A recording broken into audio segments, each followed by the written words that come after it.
аввало ассалому алайкум ва раҳматуллоҳи таоло ва баракоту ба кулли бинандагони шабакаи интернетии мо садои умед. хуб бародарои азиз, мо имрӯз дар шаҳри Панҷакен барои яке аз бузургтарин шахсиятҳое ки дар Осиёи Миёна гузаштагӣ ҳаст баҳратон бирасонем маълумоташро.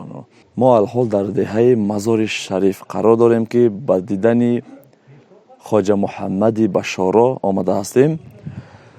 1100 сол аз гузаштани ин шахсияти бузургавор гузаштааст. ана мақбарае ки шумо мебинед 1100 сол шуд бунёд кардани ана ҳамин мақбараро. инро мисол бар хишти пухта чиндагӣ аст. дар Осиёи Миёна якумин ҷо ба ҳисоб меравад ки 25 ба 16 ва аллоҳу аълам ҳамин ҳаҷви ҳамин мақбара ҳаст. дар Осиёи Миёна якумин ҷо аст ва таъхонаи ҳамин бисёриёш суфиёро ҳар гапҳое мегӯян, ҷои суфиёе буд ки зикр мекарданд, яъне ки тариқаи нақшбандия дар ҳамин ҷо вуҷуд доштаг. Хоҷа Муҳаммади Башоро миллаташ араб аст ва дар ин ҷо ки омада мақбарааш аст, мисол дар ин ҷо вафот кардааст. Ягон наздикони ин дар Тоҷикистонист ба ҷуз худаш, на занаш, на ҳамсараш, на дигараш. Хоҷа Муҳаммади Башоро яке аз бузургтарин ровиёни ҳадиси набавӣ мебошанд. баъзеҳо ин шахсиятро ба ҳайси саҳоба медонанд. аз рӯи чӣ? Аз рӯи қадру манзарати ҳамин шахсияти бузургавор. вагарна соле ки ин шахсият таваллуд шуд 782 ки он вақт ин саҳоба набуд, яъне ки расули акрам саллаллоҳу алайҳи васалам он вақт вафот карда буд. ин баъд аз расули худо саллаллоҳу алайҳи васалам омадааст. ин шахсияти бузургавор чандин китобҳое дорад ки алҳол иншааллоҳ баҳратон ҳамаи китобҳояшонро номбар мекунем ва чандин хислатҳое ки дар ин шахсият гузаштааст қисса мекунем. шумо метавонед ба ҳазар тамошо кунед. хуб, ногуфта намонад бародарои азиз ки ин деҳае ки имрӯз мо ҳастем, Мазори Шариф, зодгоҳи Лоиқ Шералӣ ҳам дар ан ҳамин деҳа аст ва ҷасадаш дар Душанбе ҳаст ва музеяш дар ана ҳамин деҳа ҳаст. иншааллоҳ вақт шуд бо он шамъанавор гирифта баҳратон нишон метиҳем. иншааллоҳ ҳозир дар бораи ин шахсияти бузургавор маълумотҳоро баҳратон пешниҳод кунем, то ки бишиносем ки ин шахсияти бузургавор кӣ ҳаст. миллаташ араб аст, алҳамдулиллоҳ дар Тоҷикистони мо ҳастанд. хуб, ин чизое ки шумо мебинед асри 10 аст. мақбараи ҳамин сохтмони ҳамин мақбара дар асри 10 шудагӣ ҳаст, 1100 сол пеш. оро дорегина барои мен баъзе муаррихҳо ина пештоқи замони темуриё мегӯн. ин тоҷикони бобоҷон ғафуров ба ина мисол пештоқи қабл аз темурӣ эътироф кардем ки ин чиме ки 1342 ба инҷа шудагӣ аллакайда. агар ҳисоб кунем 6-7 солаги Амир Темур ба аллакай инҷа шудагӣ.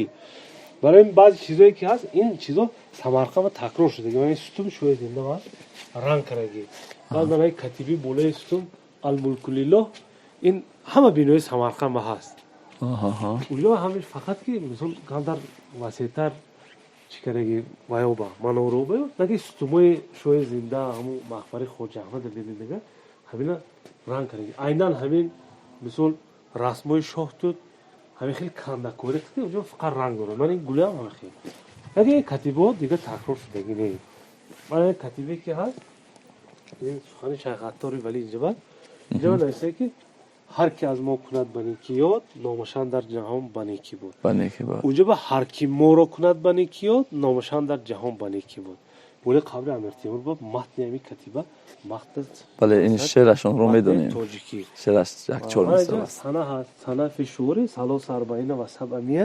ина мақсад мо сохтагӣ ҳамун давра ба ина мисол одамое ки ҳисоб кунанд соли ҳиҷрию милодӣ ба гардона 1342 1343 милодӣ мешавад. баъд мақсад ина мавлоно гуфтагӣ шахс ба хотири фарзандаш сарпарастӣ кардаги соли ҳама 1342-43 инҷа фақат як ном ба як муддат олимо баҳс карда ки инҷа ба нависае ки ва валадаҳу ва қилдаҳу кабадаҳу қавмиддин бифазлиҳи ва карами. агар худованд фазлу карамаш кунад рои қавмиддина оромонад. ино валада асос кара ҳамин қавмиддина фарзанди бузургвор гуфта. ин мақсад тозе акина фақат ҳамон Абдувалӣ Шарифзода хондагӣ ҳамин замони истиқлолият ба дигар ҳамин пеш олимо хай хондагӣ ғалат хондагӣ. ман инҷа мисол аз дунё дорул фаноя як катиби ҳамун кабути дар меояд аз дунё дорул фитан хондаги мисол ва рамзи урӯё ҳаст болаи дар баъзи суннатҳое ки аз дигар динҳо дамо гузаштагӣ омехта омдагӣ мана ин история ҳаштгӯшам истифода бурдагӣ инҷа ба мисол гули лола ин рамзи шаҳодат худаш ба хотири ҳамин бузургоро дар назар дорад. خب برادرای عزیز این نقش‌هایی که در اینجا می‌بینید اینجا همش معنا دارد و نوشته‌جات‌ها هستند در اینجا. این همه خیلی نقش‌هایی که در اینجا کشیدگی هستند به مثل گل بعضی‌ها هم خیلی می‌بینن که گل از گفته نه برعکس اینجا در نوشته‌جات‌ها هست و چندین معناها دارد. آرامگاه محمدی بشارا در جانب شرقی روستای مزار شریف شهر پنجکن واقع است. دهه به افتخار مقبره خواجه محمدی بشارا مزار شریف نام گرفته است. محمدی بشارا یکی از بزرگترین راوی حدیث نبوی و کلام الهی می باشد. زمان زندگی ایشان سالهای 782 866 را در بر می گیرد. محمدی بشارا در زمان خلافت عباسیان که خلیفه محمدی مهدی سال 108 169 هجری پدر هارون الرشید بود به دنیا آمده است. بنابراین از نظر ابو طاهر خواجه سمرقندی که فرموده است محمدی بشارا از تابعینند صحیح نبوده چون محمدی بشارا هیچ یک از صحابگان رسول خدا صلی الله علیه و سلم را دریافت نکرده است و نظر یکی از تابعین یحیی قطان دانش اندوخته است و این سبب او را از اهل تابعین باید دانست. صاحب کتاب تذهب الکمال فی اسماء الرجال آورده است که محمد بشارا از 72 شخص معتبر حدیث روایت کرده است. انا همین درخت که میبینین با واسطه همین مقبره را ساختگی هستند 1100 سال از بین گذشتگی است. انا خیلی قاق ایستادگی است. 1100 ساله درخت انا همین است. از جمله ابراهیم ابن عمر ابن ابو وزیر امیه ابن خالد خالد ابن حارث عبدالرحمن ابن مهدی محمد ابن جعفر غندر وقی ابن جراح یزید ابن زوری ابو هاشم المزحومی ابو بکر حنفی یحیی ابن قطان و غیره. البته در وطن ما بسیار شخصیت های بزرگ وجود دارد که شاید که بعضی ها نداند و با خواست خداوند انشاءالله هر یک اینها را بهر شما معلوماتشون میتیم. خدا خواهد بدونید که در وطن ما چگونه شخصیت های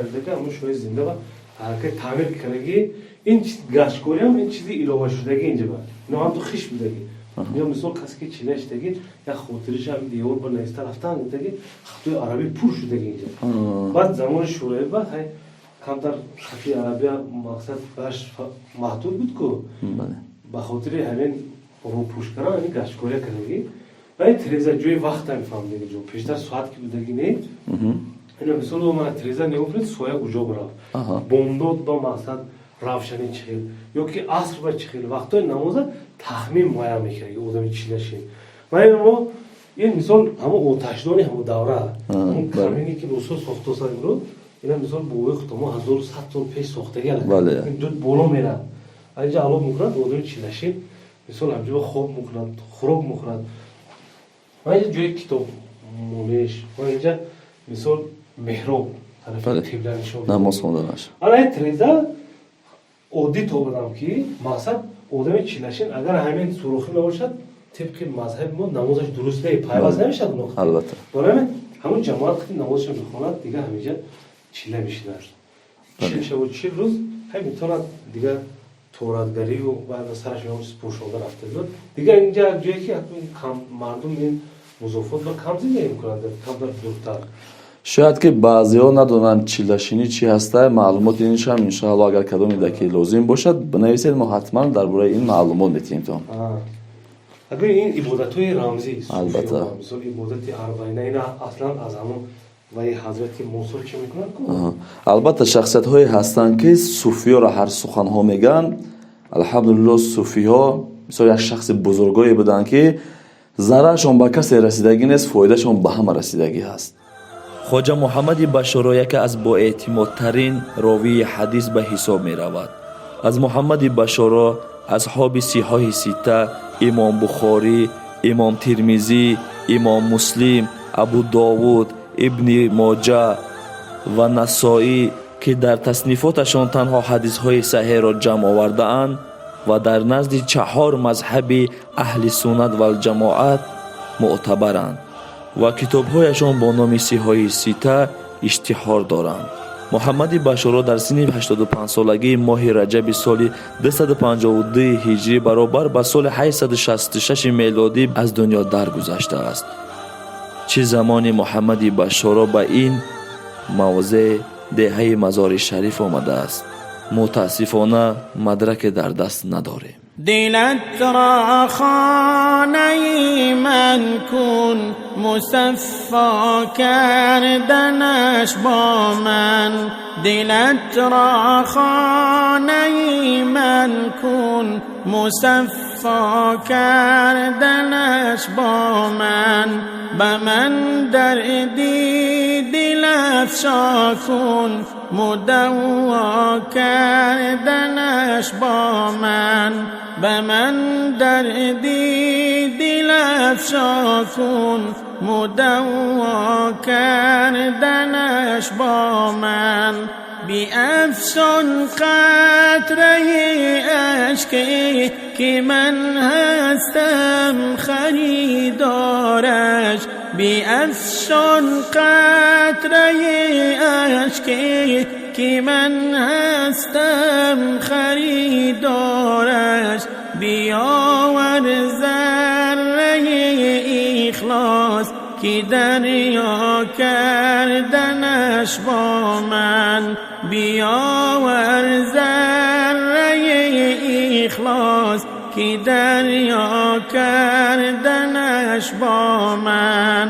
اگر گم کرده جانا کلیدی خانه ما را. اگر گم کرده جانا کلیدی خانه ما را. بیا یک لحظه با من باش که پیدا کردنش با من. بیا یک لحظه با من باش که پیدا کردنش با من. اگر درها برویت بسته شد دل بد مکن بازای. اگر درها برویت بسته شد دل بد مکن بازای. دری خانه دقل واکن که هم کردنش با من. دری خانه دقل واکن که هم کردنش با من.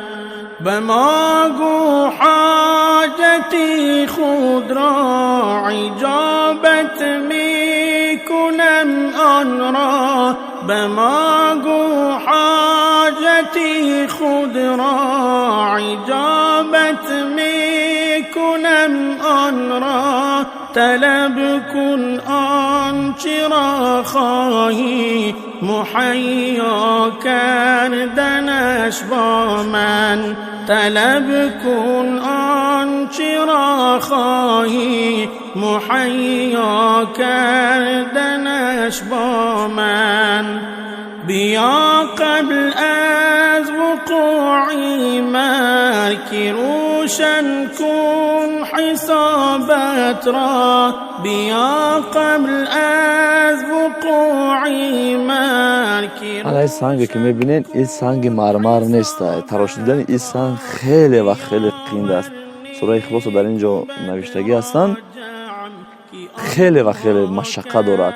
و این قبرستانی هسته با شرافت این بزرگوار در اینجا با بعضی معلومات ها که در اینجا کسی نمیرسند و این ارچه هایی که در اینجا هستند همه اینها خود برآمدگی هستند، یعنی که اون کس نشینونده است. چون هم که برآمده چه جای زیبا و با هوای فوران بوده است. مشون امید از رحمت اگر عمری گناه کردی، مشون امید از رحمت تو توبه نامه را بنویس که امضا کردنش با من. تو توبه نامه را بنویس که امضا کردنش با من.